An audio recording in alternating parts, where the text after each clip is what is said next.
풍란의 발색과 안토시아닌에 대한 내용입니다.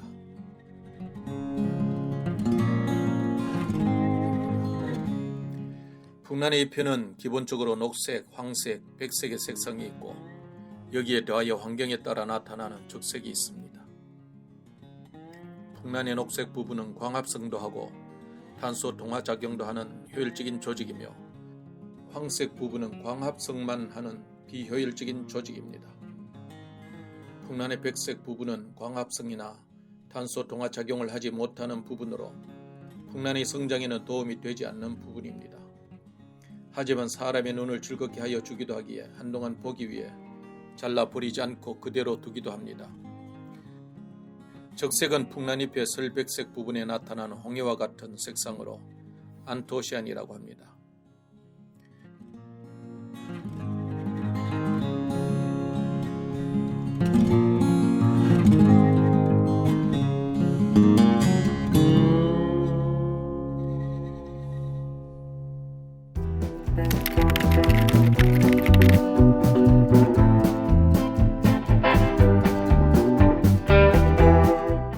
풍란 무늬의 발현은 크게 5가지로 나눌 수 있습니다. 첫째는 천엽이 나올 당시에 지니고 있던 무늬가 그대로 유지되는데 대부분의 풍란이 여기에 해당됩니다. 그 중에서 금두, 금광금, 조일점과 같은 호물이나 천의 복륜과 같은 복륜은 강광에서 발색하면 더욱 선명해집니다.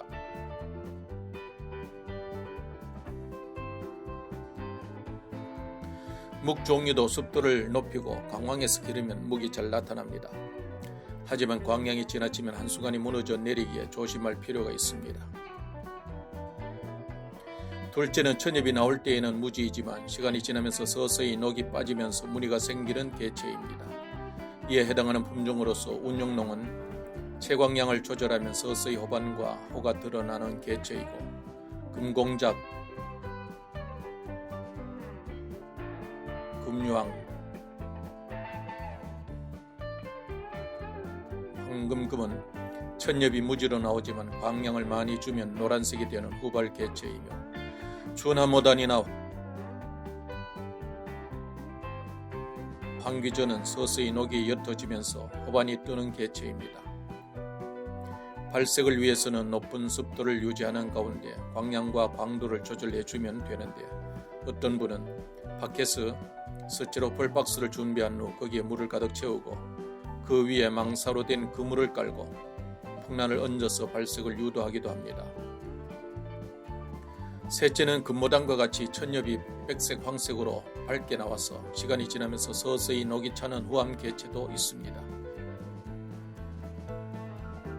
여백이나 옥순과 같은 품종의 천엽은 광량 및 온도와 관련이 있는 것으로 보이는데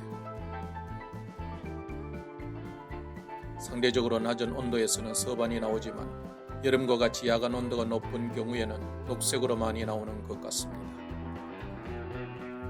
넷째는 녹색이 없는 유령으로 나와서 서서히 녹이 차오르는 개체인데 부기전, 치보와 같은 복륜 종류가 이에 해당하며 중광에서 기르면 색 대비가 더 뚜렷해지고 중야 복륜과 설중송 같은 감복륜 개체는 약광에서 기르면 무늬가 더 잘 나타납니다. 다섯째로 유령으로 나와서 녹이 차오르지 않으므로 곧 고사하는 개체인데 호물 품종에 자주 나타납니다.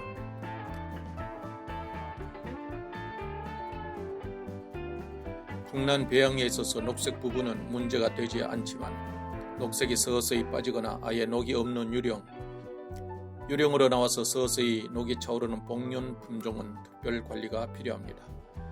특별 관리라 해서 특별한 것은 아니고 광량 조절과 온도, 습도 관리가 필요하다는 것입니다. 광량을 너무 지나치게 주면 햇빛에 타버리게 되고 높은 온도나 습도가 낮아 건조해지면 이런 것이 더 빠르게 진행된다는 것입니다. 풍란 꽃의 발색은 춘랑과 달리 거의 백화로 피기에 그다지 신경을 쓰지 않아도 되지만 요즘 교잡종으로 색화들도 많이 나타나고 있습니다. 따라서 홍색, 적색 계열은 빛이 밝은 곳에 두었다가 개화 후 색이 빠지면 제자리에 옮기고, 녹색은 개화 후 급속히 시드니 약광에 두고 기르며, 황화는 색이 서서히 들어오니 강광에서 기르면 될 것입니다.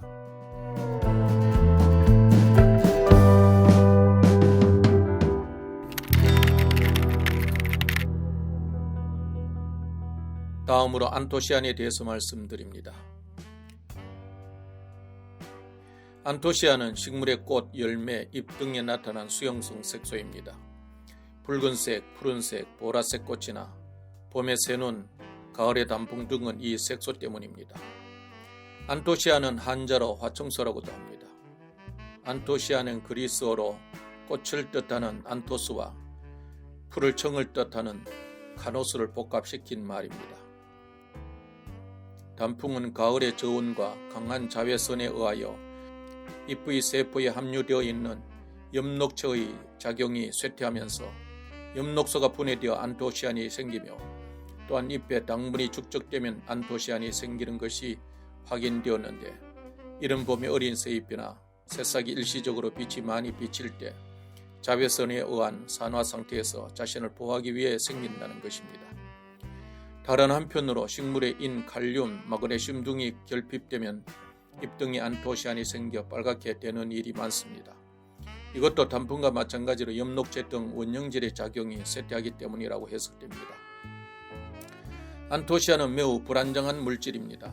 그래서 꽃자루, 꽃대 또는 가지를 잘라서 꽃꽂이, 꽃다발, 꽃바구니, 화환 등을 만들 때 잘 생기며, 조형예술 쪽에 주로 쓰이는데 생화나 나뭇잎으로부터 수분을 제거하기 위해 원형을 유지하면서 누리면서 건조시킬 때 색소가 퇴색, 분해되면서 잘 생깁니다. 풍란에 있어서 안토시아는 홍해라고 불리기도 하는데, 어린 잎이나 새싹에 나타나는 색소의 변화는 문제가 없지만 주로 가을에 생기는 풍란의 안토시아는 한마디로 풍란이 불안정한 상태에서 생기는 것으로 좋지 않다는 것입니다.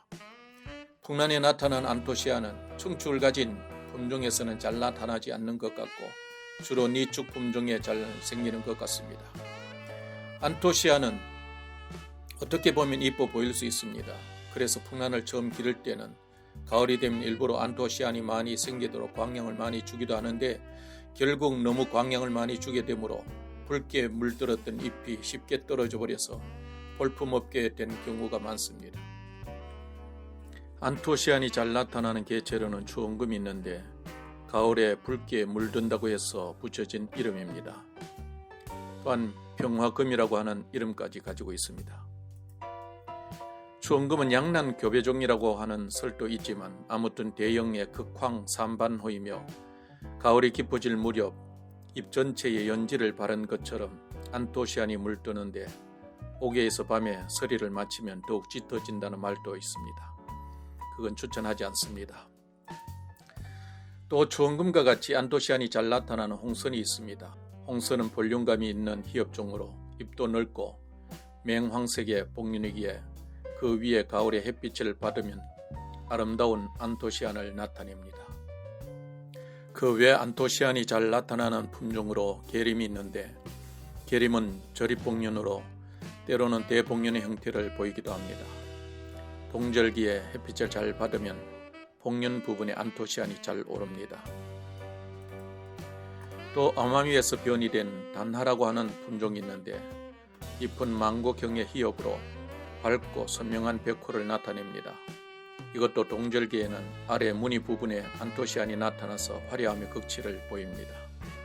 또 하나 더 소개하면 주천왕 타입의 홍화로 품위 있는 꽃을 피우는 홍경이 있습니다. 이것은 겨울을 지나 3, 4월이 되면 모든 잎에 안토시안이 나타나서 여름이 되면서부터 서서히 옅어집니다. 저는 대체로 이러한 개체는 안토시안이 지나치지 않도록 광량을 조절해 주려고 합니다. 제 난대에 있는 추원금은 산반호가 더 멋있어서 약광에서 기르고 있습니다. 가을이 되었습니다. 풍란의 안토시안을 기대하시는 분들은 광량을 적당하게 주면서 안토시안을 즐겨보시길 바랍니다. 감사합니다.